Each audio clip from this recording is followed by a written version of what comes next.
अस्सलाम वालेकुम दोस्तों, welcome back to my channel. आज मैं आपको बताऊंगा कि सऊदी अरब का ई वीज़ा, यूएई रेजिडेंस या जीसीसी रेजिडेंस कैसे खुद अप्लाई कर सकते हैं। सबसे पहले गूगल में आपने लिखना है Saudi e visa for UAE residence और सबसे पहली जो लिंक आएगी उस पर आप क्लिक करेंगे। जैसे ही लिंक ओपन होगी यहाँ पर सऊदी की ऑफिशियल वेबसाइट ओपन हो जाएगी। यहाँ से आपने इसमें ई वीज़ा का ऑप्शन आएगा। सबसे पहले तो आप अपना कंट्री सेलेक्ट कर लें, ठीक है। नेशनलिटी सेलेक्ट कर लें, जैसे पाकिस्तानी है तो आप पाकिस्तानी सेलेक्ट कर लें। यहाँ से मैंने पाकिस्तान सेलेक्ट कर लिया। अब यहाँ से जो है हमने सेलेक्ट करना है कि जीसीसी रेजिडेंस हैं हम, ठीक है। उसके बाद ये दो टाइप के वीज़ा आएंगे, हम ई वीज़ा पे क्लिक करेंगे। ई वीज़ा पे क्लिक करने के बाद हम दूसरी वेबसाइट पे चले जाएंगे जो कि visa.mofa.gov, ये गवर्नमेंट की है, मोफा वालों की, सऊदी अरब वालों की, ठीक है। इस पर सबसे पहले हमने लैंग्वेज चेंज करनी है। यहाँ से हम ई पे क्लिक करेंगे तो इंग्लिश में कन्वर्ट हो जाएगी। अब जिनके पास पहले अकाउंट नहीं है वो यहाँ से रजिस्टर्ड कर सकते हैं। ये रजिस्टर्ड फॉरगेट पासवर्ड, इस पर क्लिक करेंगे, ठीक है। यहाँ से ईमेल डालेंगे, जो भी आपकी ईमेल है वो सबसे पहले डालेंगे और यहाँ से ये कैप्चा कोड डालने के बाद हम जैसे ही सेंड पे क्लिक करेंगे तो हमारी जो ईमेल है उसके ऊपर एक ईमेल आ जाएगी। उस ईमेल पे एक एक्टिवेट की लिंक आएगी। अभी जैसे मैं आपको दिखाता हूँ, ये देखें, ये ईमेल आ गई है। एक्टिवेट पे जैसे ही क्लिक करेंगे तो हमारा अकाउंट जो है वो एक्टिवेट हो जाएगा और वहाँ पर हमें आईडी पासवर्ड सेट करना पड़ेगा न्यू ईमेल देके। अच्छा, मेरे पास पहले से ही आईडी पासवर्ड है, रजिस्टर कर चुका हूँ, तो मैंने वो अपनी ईमेल डाली और पासवर्ड डाला। उसके बाद ये जो कैप्चा कोड आ रहा है ये हमने एज इट इज़ परफेक्ट करके डालना है, ठीक है। तो ये मैंने कैप्चा कोड डाल दिया। अब इसके बाद हमने लॉगिन कर देना है। लॉगिन करने के बाद ईमेल पर हमारे पास आएगा वेरिफिकेशन कोड। इसको नेवर कर दें, अगर सेव करना है तो सेव कर दें, ठीक है। ईमेल पे जाके हमने वो वेरिफिकेशन कोड, ये आ गया हमारी ईमेल पे वेरिफिकेशन कोड, इसको कॉपी करके हम लॉगिन करेंगे। तो जैसे ही ये आएगा यहाँ पर हमने डालकर इसको नेक्स्ट कर देना है। अब ये हमारा पोर्टल खुल जाएगा वेबसाइट के अंदर। यहाँ पर हमने क्या करना है, सबसे पहले, क्योंकि हमारी पहली एप्लीकेशन होती तो हम यहाँ पे सर्च करके देख सकते थे स्टेटस वगैरह।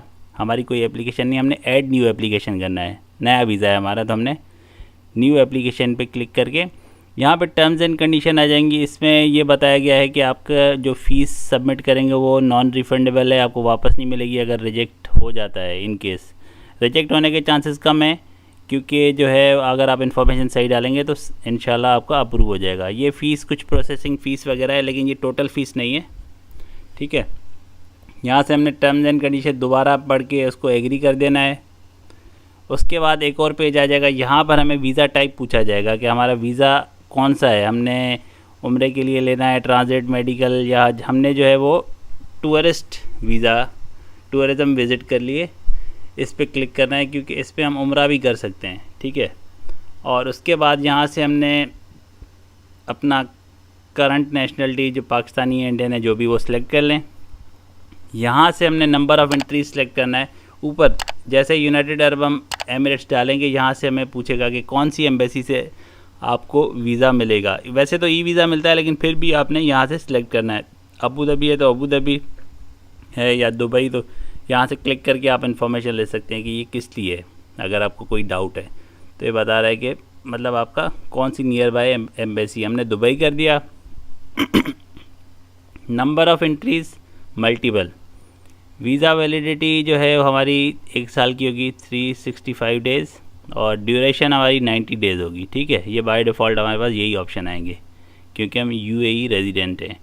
अच्छा, ये 3 आपसे ऑप्शन पूछेंगे कि आप जो है वो यूएस नेशनल हो या क्या। हम 3rd नंबर वाले पे क्लिक करेंगे। हम जीसीसी रेजिडेंस हैं, यूएई रेजिडेंस मतलब जीसीसी के किसी भी कंट्री के हम रेजिडेंस हैं, तो हम 3rd वाले ऑप्शन पे क्लिक करेंगे। यहाँ पर आप अपना वीज़ा पे जो वीज़ा नंबर है वो, या एमिरेट्स आईडी नंबर, यहाँ पे वो डाल देंगे। मैं जस्ट ऐसे ही एक नॉर्मल नंबर डाल रहा हूँ, ठीक है। यहाँ से जो है अपना कंट्री का मेंशन कर देंगे कि यूनाइटेड अरब एमिरेट्स के रेजिडेंस हैं, और हमारा वीज़ा जो है वो कब एक्सपायर हो रहा है, तो हम उसकी वो डेट डाल देंगे वीज़ा एक्सपायरी की, जो हमारे वीज़ा के ऊपर डेट मेंशन है, या एमिरेट्स आईडी एक्सपायर होने की। यहाँ पर हमने पासपोर्ट की कॉपी अपलोड करनी है, ठीक है। पासपोर्ट की कॉपी पे हम यहाँ से, मैं फ़िलहाल कुछ भी अपलोड कर देता हूँ, ठीक है। यहाँ पे हम पासपोर्ट की कॉपी अपलोड करेंगे। तो यहाँ से मैंने जो है वो ऐसे ये एक रैंडम पिक्चर क्लिक करके यहाँ पे पासपोर्ट हमने अपलोड करना है। ठीक है, यहाँ पे रेजिडेंस वीज़ा, यहाँ पर जो है हमने जो रेजिडेंस वीज़ा हमारा जो पेस्ट होता है पासपोर्ट पे, उसकी ई कॉपी या कुछ भी या एमिरेट्स आईडी हम यहाँ पर अपलोड कर सकते हैं। ठीक है, यहाँ पर फर्स्ट नेम आएगा हमारा, जैसे पासपोर्ट पे जो फर्स्ट नेम लिखा हुआ है वो आएगा और लास्ट नेम आएगा। ठीक है, कंप्लीट पासपोर्ट के हिसाब से नेम आएगा, वो हमने डाल देना है। और यहाँ से हमने पिक्चर कोई भी जो हमारी पर्सनल पिक्चर है वो हमने यहाँ पे पासपोर्ट साइज़ वाइट बैकग्राउंड वाली अपलोड करनी है। फर्स्ट नेम आ गया, लास्ट नेम आ गया। ठीक है, ये दोनों हमने अपलोड कर लिए। अब इसके बाद पिक्चर अपलोड करके फर्स्ट नेम लास्ट नेम डाल के, मिडिल नेम है, फादर नेम वगैरह तो वो डालना है तो डाल दें, लेकिन first and last name important है। ठीक है, अब यहाँ से हमने डालना है अपना पासपोर्ट नंबर, जो भी हमारा पासपोर्ट नंबर है, पासपोर्ट नंबर डालेंगे। ठीक है, यहाँ से प्रीवियस नेशनलिटी हमारी कोई नहीं है, हम डायरेक्ट फर्स्ट पासपोर्ट है हमारा, तो हमने नो करके यहाँ पे पासपोर्ट नंबर डाल देना है। हमने पासपोर्ट नंबर डाला, यहाँ पे पासपोर्ट टाइप नॉर्मल है हमारा, कोई ऑफिशियल पासपोर्ट वगैरह नहीं है। इशूइंग कंट्री, कहाँ से कंट्री, मतलब किस कंट्री से आपका इशू है, पाकिस्तान से। और इशू डेट क्या है, मतलब पासपोर्ट की डेट स्टार्ट कहाँ से हो रही है, और उसके बाद एक्सपायर कब हो रहा है आपका पासपोर्ट। ठीक है, तो एक्सपायरी डेट पासपोर्ट पे जो मेंशन्ड है वही लिखनी है हमने यहाँ पर। ठीक है, यहाँ पे प्लेस ऑफ बर्थ कहाँ पे पैदा हुए हैं, कराची। ठीक है, डेट ऑफ बर्थ आपकी जो पासपोर्ट पे लिखी है वो सेम वही लिखनी है यहाँ पर पासपोर्ट वाली। उसके बाद मैरिटल स्टेटस, मतलब आप शादीशुदा हैं, सिंगल हैं, जेंडर मेल। अब यहाँ पर हमने होम एड्रेस, हमारा होम तो नहीं है सऊदी अरब में, या किसी के पास रहना है तो वो एड्रेस डाल दें, नहीं तो आप किसी भी होटल की रैंडम डाल सकते हैं जहाँ पर आपको जाकर रहना हो। अगर बुक नहीं करवाया तो आप ऐसे ही डाल देते हैं कोई भी।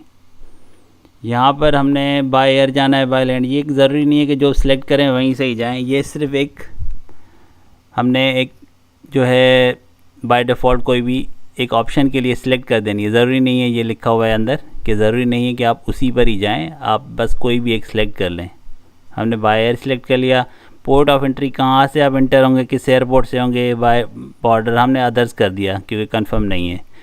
अब यहाँ से जो है वो हमने एंट्री डेट बतानी कि किस डेट पर हमने सऊदी अरब में इंटर होना है, कोई भी एक्सपेक्टेड डेट जहाँ जब हमने जाना हो तो वो कर लें। ठीक है, और ये है कि ट्रैवल हिस्ट्री आपकी, कि पिछले 5 साल में किसी कंट्री गए हैं। मैं अज़रबैजान गया हूँ, यहाँ पे क्लिक कर दिया अज़रबैजान पे। पर्पस क्या था, टूरिज़म था। ठीक है, एंट्री डेट क्या थी, हम जो है वो जो जिस डेट पे एंटर हुए थे उस कंट्री में और जिस पे हमने एग्ज़िट किया था। ठीक है, अगर हमने लास्ट 5 ईयर्स में किसी और कंट्री पे ट्रैवल नहीं किया तो यहाँ पर हमने नो का ऑप्शन सेलेक्ट कर लेना है, ये जो बाहर है। ठीक है, ये हमने ऐड कर दिया ट्रैवल हिस्ट्री। यहाँ से कैप्चा हमने किया है। ठीक है, एग्री करके कैप्चा डाला और सेव कर लिया। सेव करने के बाद हमें पेमेंट का ऑप्शन आएगा, जिसमें हम जो है पेमेंट करेंगे इंश्योरेंस की और वीज़ा की। ठीक है, अच्छा नहीं, उससे पहले एक और ऑप्शन है। ठीक है, अब एक्सपेक्टेड डेट हमने दोबारा डालनी है और यहाँ से हमने पूरी अपनी एड्रेस डालनी है कि हम किस सिटी में रह रहे हैं, दुबई में, पीओ बॉक्स वगैरह अगर मालूम है तो ठीक है, नहीं तो 000 डाल दें, कोई इशू नहीं है, क्योंकि ये जो है वो फील्ड ज़रूरी नहीं है फिल करना। ईमेल और फ़ोन नंबर आपने डालना है मस्ट। ठीक है, अच्छा ईमेल और फ़ोन नंबर हमने डाल दिया। अब हमने लास्ट में जो है वो मेडिकल कंडीशंस हैं कि हमें इन तीनों में से कोई मेडिकल ट्रीटमेंट वगैरह तो नहीं, हमें कोई मेडिकल इशू नहीं है, तो हम नो करके यहाँ से सेव करने के बाद जो है हमारा अब पेमेंट का ऑप्शन आ जाएगा। ये कुछ इंश्योरेंस कंपनीज़ हैं, इसमें से आप देखें जिसकी आप कम से कम प्राइस देखें उसको सिलेक्ट कर लें, या अपने हिसाब से जो भी अच्छी कंपनी है उसको सिलेक्ट करके उसको सेव कर लें। ठीक है, नेक्स्ट ऑप्शन में यहाँ से हमारी सारी डिटेल्स आ जाएंगी और टोटल यहाँ पे $113 फ़ीस है हमारी। ठीक है, तो इसको पूरा रिव्यू करके हम अपनी एप्लीकेशन को नीचे से सेव कर देंगे। ठीक है, ये पे कर देंगे। पे करने के बाद हमसे यहाँ पर कार्ड की डिटेल्स ये सेंड टू बैंक कर दें इसको। उसके बाद फिर हमसे कार्ड की डिटेल्स मांगेंगे यहाँ पर, और यहाँ से हम कार्ड की डिटेल्स डालकर आगे हम पे कर देंगे अपनी पेमेंट। उसके बाद फ़ौरन हमारे पास तकरीबन 5 मिनट में ईमेल पर हमारे पास इस तरह से ई वीज़ा रिसीव्ड हो जाता है। अक्सर केसेस में थोड़ा टाइम लगता है, लेकिन अक्सर केसेस में फ़ौरन आ जाता है। ठीक है, अगर आपको कोई भी क्वेश्चन हो कमेंट में आप पूछ सकते हैं, और मज़ीद ऐसी वीडियोस के लिए मेरे चैनल को सब्सक्राइब कर दें। बहुत शुक्रिया। अल्लाह हाफ़िज़।